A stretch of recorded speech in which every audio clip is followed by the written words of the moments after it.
शरणागतदीनार्त परित्राणपरायणी सर्वस्यार्तिहरे देवी नारायणी नमोऽस्तुते। योऽन्तः प्रविश्य मम वाचमिमां प्रसुप्तां सञ्जीवयत्यखिलशक्तिधरस्वधाम्ना अन्यांश्च हस्तचरणश्रवणत्वगादीन् प्राणान्नमो भगवते पुरुषाय तुभ्यं। या देवी सर्वभूतेषु लक्ष्मीरूपेण संस्थिता नमस्तस्यै नमस्तस्यै नमस्तस्यै नमो नमः।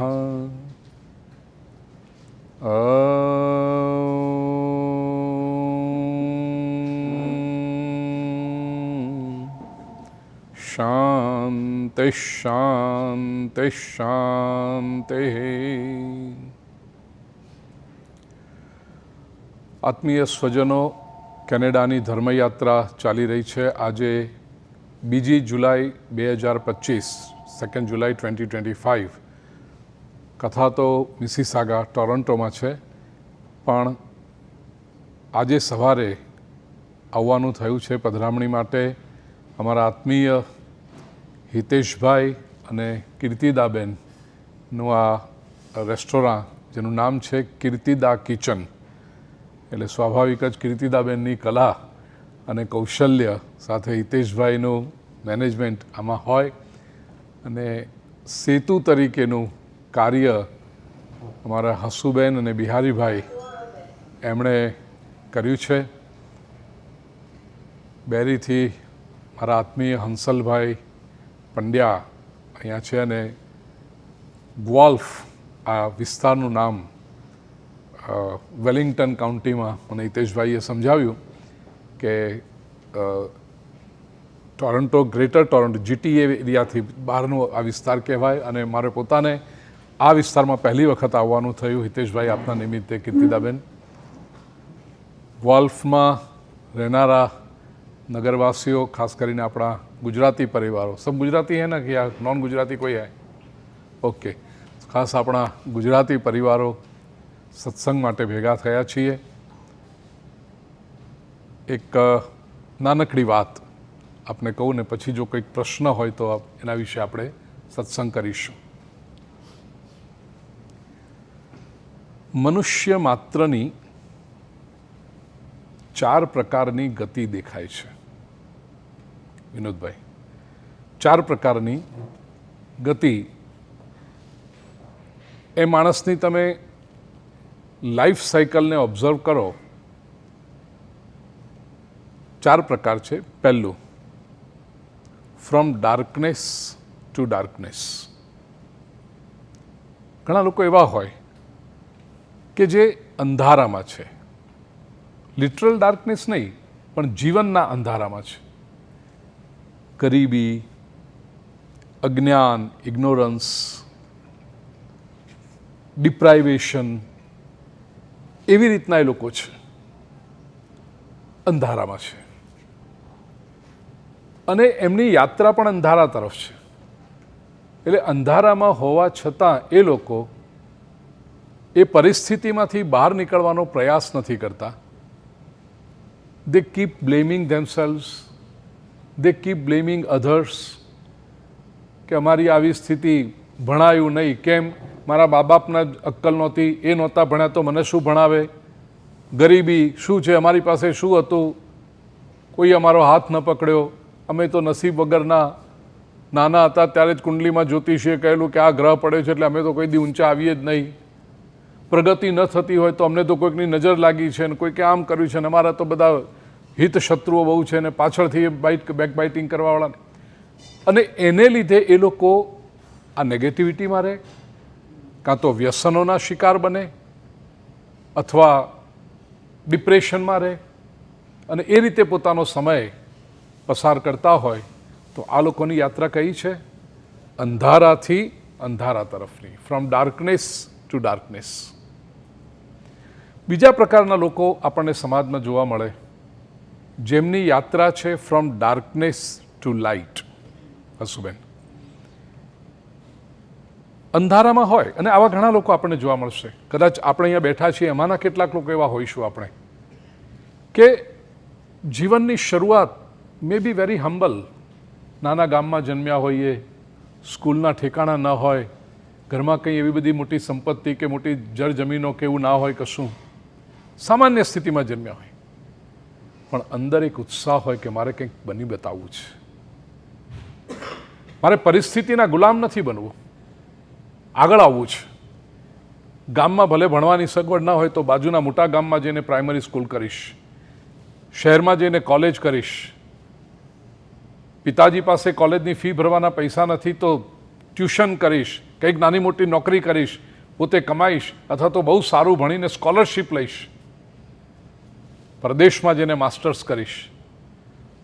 હવે જુઓ, સંજોગો તમે જુઓ તેવા લાગતા નહોતા, અંધારામાં હતા, પણ મહેનત કરી, પુરુષાર્થ કર્યો અને પોતાના જીવનને ફ્રોમ ડાર્કનેસ ટુ લાઇટ લઈ ગયા. અને આજે એમને ગૌરવ થાય.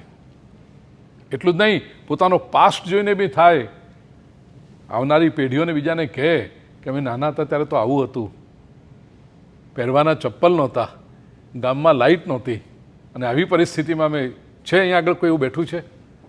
હોય તો હાથ ઉપર કરો, ગૌરવથી.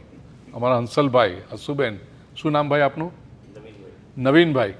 બહુ ગૌરવથી કહી શકાય કે જે પરિસ્થિતિમાં હજી ઘણા લોકો બિચારા એની જ પરિસ્થિતિમાં રહ્યા હશે, પણ આપણે આગળ આવ્યા અને ગામના લોકોને કંઈ જરૂર પડે તો ફોન કરે કે નવીનભાઈ નવો રસ્તો બનાવવાનો છે, કે ગામમાં લાઇબ્રેરી બનાવવાની છે, ગામમાં હોસ્પિટલ બનાવી છે, તમે કંઈક સપોર્ટ. અને નવીનભાઈ ઉત્સાહથી કરે. બરાબર છે?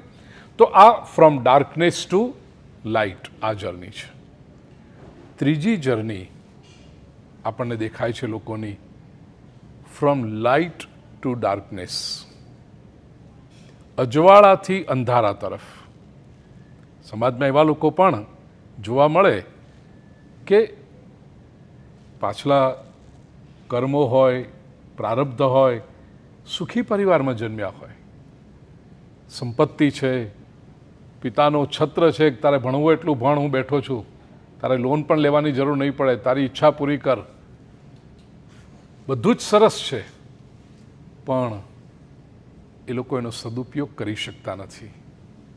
જેમ રનવે પર આવી જાય ફ્લાઇટને પછી તો એને ટેક ઓફ જ કરવાનું હોય, એ આવી સ્થિતિમાં હોય ઘણા લોકો પ્રકાશમાં કે એમણે માત્ર ટેક ઓફ કરવાને તો ક્યાંયના ક્યાંય પહોંચી જાય, પણ એ ટેક ઓફ કરવાને બદલે નોઝ ડાઉન એવા પણ તમને સમાજમાં લોકો જોવા મળશે. સંપત્તિ હોય પણ બસ બેઠા બેઠા કાં તો વ્યાજ ઉપર ખાવાનું, કાં તો જૂની વસ્તુઓ છે વેચી વેચીને પૂરો કરવાના દિવસો, વ્યસનોમાં ડૂબેલા રહેવાનું, દારૂ છે કે ડ્રગ એડિક્શન કે આવા બધામાં, સાંજ પડે એટલે સમયનો દુરુપયોગ કર્યો, ખાલી આમ ક્લબમાં 5 એવા બધા મિત્રો હોય એમની સાથે કોઈ વ્યસનમાં ડૂબેલા રહીને પાના રમવાના, ગામની ગોસિપ કરવાની, આવી રીતે કરીને જિંદગી નવું વાવતા નથી. પાછળનું છે માત્ર ફસલ કાપી કાપી, પાક કાપી કાપીને પૂરું કરી રહ્યા છે. આ યાત્રા કઈ થઈ? અજવાળાથી અંધારા તરફની, ફ્રોમ લાઇટ ટુ ડાર્કનેસ. અને એક ચોથી ગતિ છે જીવનની, from light to light, brighter and brighter, more illumined. પરિસ્થિતિ પણ સારી છે, માતા પિતાના સંસ્કારો પણ સરસ છે, સમાજમાં રહે છે પણ સરસ, અને એ જે પ્રાપ્ત થયું છે એનો સદુપયોગ કરીને હજી પોતાનું જીવન વધારે સારું કેવી રીતે થઈ શકે, પોતાના પરિવારને કેવી રીતે હજી વધારે ઉપર લાવી શકાય, સંતાનો, એની ત્રીજી પેઢી, એટલું જ નહીં પણ સમાજને પણ કેવી રીતે ઉપયોગી થઈ શકાય, અને પોતાના જીવનમાંથી જે પોતે શીખ્યા છે એનો સદુપયોગ કરીને બીજાના જીવનમાં અજવાળું કેમ લાવી શકાય. જ્યોત સે જ્યોત જલાતે ચલો, એ જે વાત છે એવી રીતે લોકો જીવન જીવે છે. પ્રિય સ્વજનો, ડાર્કનેસ ટુ ડાર્કનેસ, એમની તો દયા ખાઓ બિચારાઓની, શું કરશું આપણે? શક્ય હોય તો એમનો હાથ પકડીને ઉપર લાવવાનો પ્રયાસ. બાકી એ લોકોને અંધારાથી અજવાળા તરફ છે. એ લોકોને એક પ્રકારનો જીવનમાં સંતોષ હોય છે કે ભાઈ યસ આઈ હેવ અરાઇવ્ડ. અજવાળાથી અંધારા તરફ જવાવાળા લોકો અગેઇન એ ના સમજાયવાળા એ લોકો છે કે તમે અમને શું કહેવાના, અરે અમને તો બધી ખબર છે. પેલા અંધારાથી અજવાળા લાગે તમે કહી શકો કે ભાઈ તું જો અભણ છે તો ભણ, તું આગળ આવીશ, તું ગરીબ છે જરા કંઈક કામ કર, મહેનત કર, પરસેવો પાડ તો બે પૈસા કમાઈશ. આ પેલાને અજવાળાથી અંધારાવાળાને તમે નથી કહી શકતા. એને શું તમે કહેશો પૈસા કમાવા? અરે અમને ખબર, અમારી પાસે બહુ પૈસા હતા, ભણેલા, અરે અમારી પાસે ડિગ્રી છે. એટલે એને તમે આગળ બતાવી શકતા નથી. એટલે એ વ્યક્તિ એવા છે જે ન માનવાવાળી પ્રજા છે. પણ અજવાળાથી અજવાળા તરફ જતો વ્યક્તિ છે ને, એના જીવનમાં બે વાતો હોય છે. એક તો ગૌરવ હોય છે, એ લોકોનો સેલ્ફ એસ્ટીમ, અને બીજું એમના જીવનમાં આનંદ હોય છે.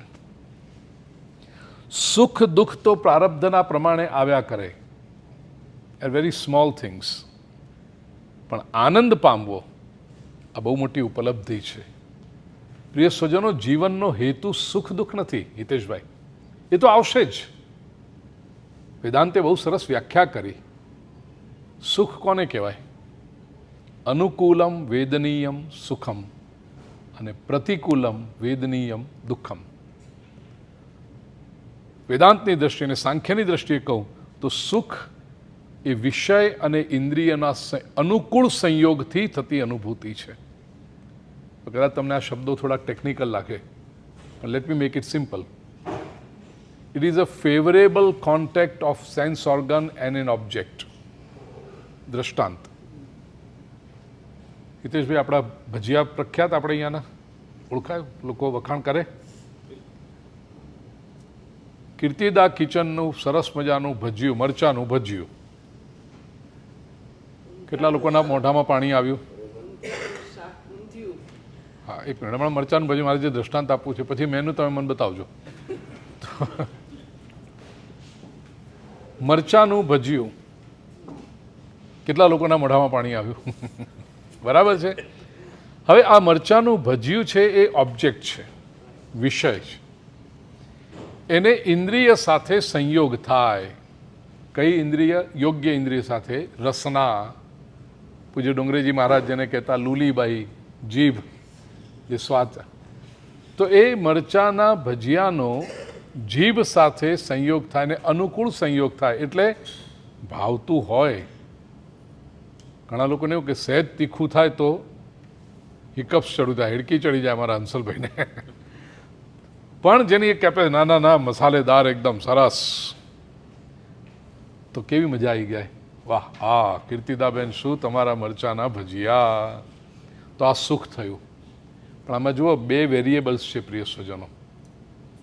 યોગ્ય ઇન્દ્રિયો હોવી જોઈએ અને યોગ્ય એ પ્રમાણેનો ટેસ્ટ ડેવલપ થયો હોવો જોઈએ, તો સુખ થાય. કીર્તિદા કિચનના ટેસ્ટીમાં ટેસ્ટી મરચાના ભજીયા જે ગામમાં વખણાય, પણ તમે હોઠ ઉપર મૂકવાને બદલે, જીભ ઉપર મૂકવાને બદલે આંખમાં મૂકો તો થાય સુખ. તો સુખ માટે શું છે? ઓબ્જેક્ટ પણ પ્રોપર જોઈએ અને પ્રોપર ઇન્દ્રિય.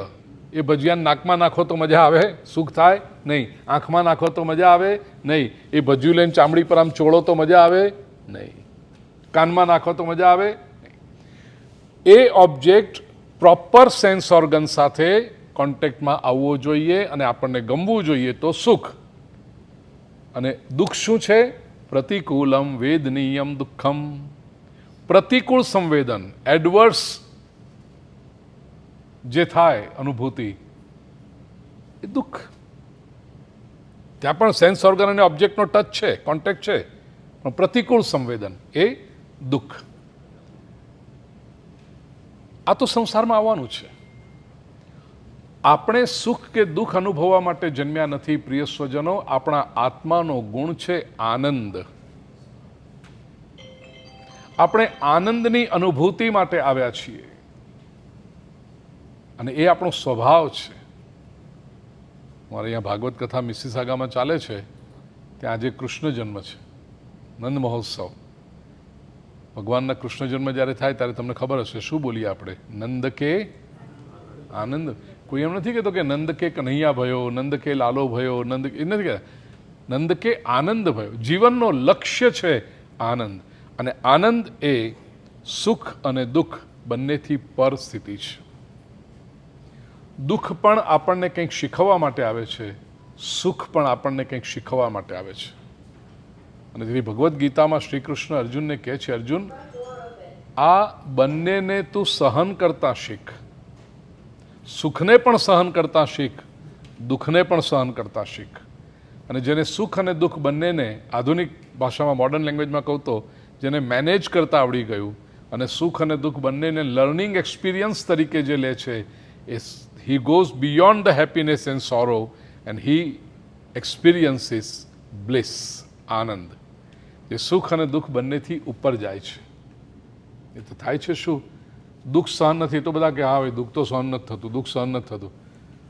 પ્રિય સ્વજનો, સુખ પણ સહન કરતા નથી આવડતું. આજના યુગની જે સ્થિતિ એ છે કે માણસ દુઃખમાં તૂટી પડે છે, વિખરાઈ જાય છે, અને સુખમાં છલકાઈ જાય છે.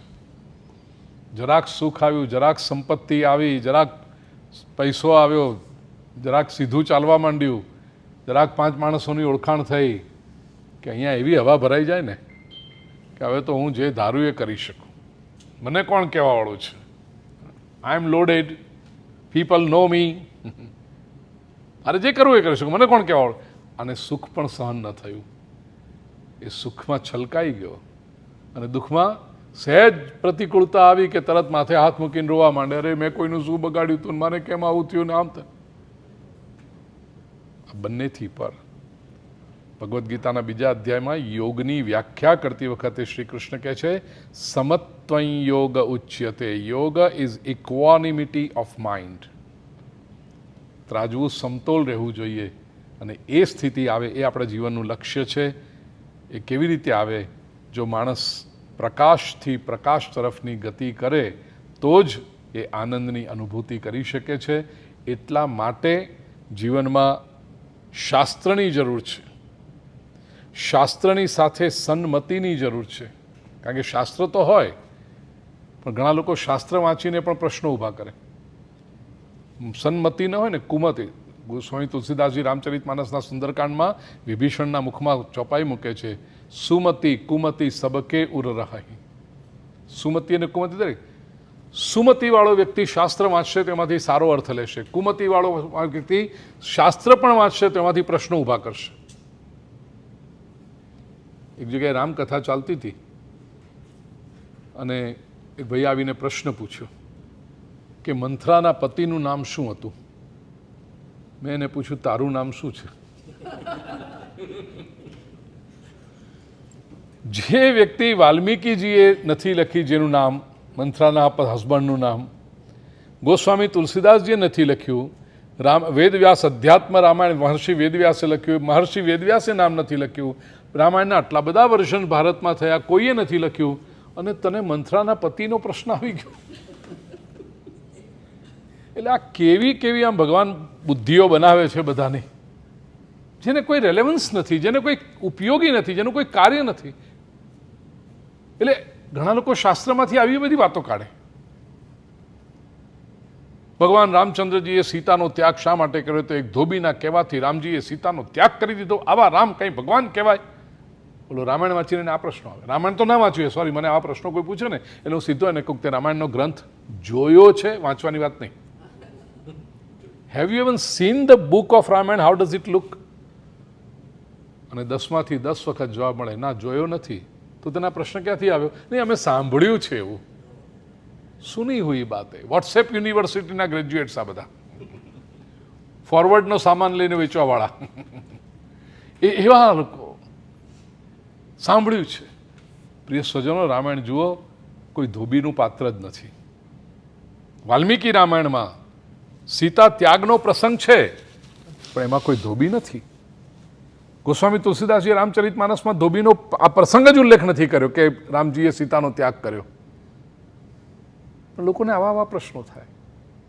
રામકથા આવે ત્યારે હું એમાં એનો ઉત્તર આપું છું કે શા માટે સીતાનો ત્યાગ થયો. પણ મારો કહેવાનો આશય અહીંયા આગળ એવી રીતનો છે કે શાસ્ત્ર વાંચીને, શાસ્ત્રનું અધ્યયન કરે, જો સન્મતિ હોય તો માણસ એનો સદુપયોગ કરે, એમાંથી સારી વાત શીખે, અને દુર્મતિ હોય તો આવા વિચિત્ર પ્રશ્નો ઊભા કરીને પોતે પણ કન્ફ્યુઝ થાય અને બીજાને પણ કન્ફ્યુઝ કરે.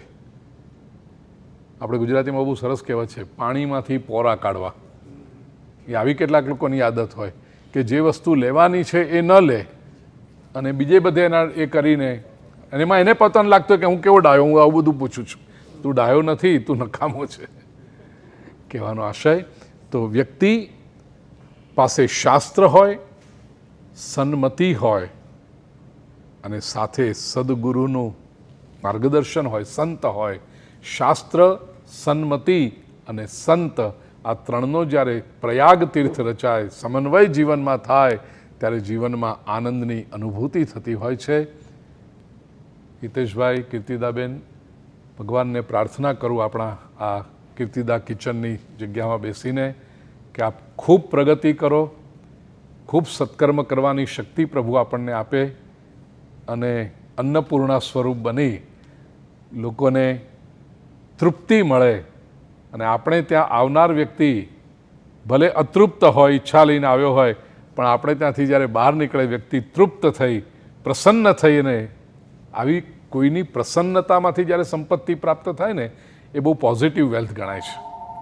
અને એવી સંપત્તિ આપની ખૂબ પ્રગતિ કરે, ખૂબ સત્કર્મ થાય, સાક્ષાત પરમાત્માના આશીર્વાદ આપના ઉપર ઉતરતા રહે, એવી સદભાવના સાથે સર્વેત્ર સુખિનઃ સંતુ સર્વે સંતુ નિરામયાઃ સર્વે ભદ્રાણિ પશ્યન્તુ મા કશ્ચિદ દુઃખમ આપનુયાત. શ્રી કૃષ્ણ કનૈયા લાલ કી, શ્રી લક્ષ્મીનારાયણ દેવ કી. આપણે અહીં પધરામણી કરી અને જે આ જગ્યાને પાવન કરી એના માટે અમે આપના ઋણી છીએ. હસબેન્ડ હંસલભાઈ, હા, આપનો ખૂબ ખૂબ આભાર. અને દરેક કમ્યુનિટી મેમ્બર જઈ પધારી અને આની શોભા પધારી એ માટે આપ સબના અમે ઋણી છીએ. Thank you so much. Thank you. પહેલાં તો આપણે પરમ પૂજ્ય ભાઈ શ્રી ભૂપેન્દ્રભાઈ પંડ્યાને તાળીઓથી વધાવી લઈએ. હવે તમને ખબર છે, આપણે રામાયણ આપણે જીવતા શીખવાડે છે અને ભાગવત આપણે કેમ મૃત્યુ આવે. આજે 3 દિવસથી હું ફર્સ્ટ ટાઈમ ભૂપેન્દ્રભાઈને મળી, ગુરુજીને મળી, ઘણો જ આનંદ થયો.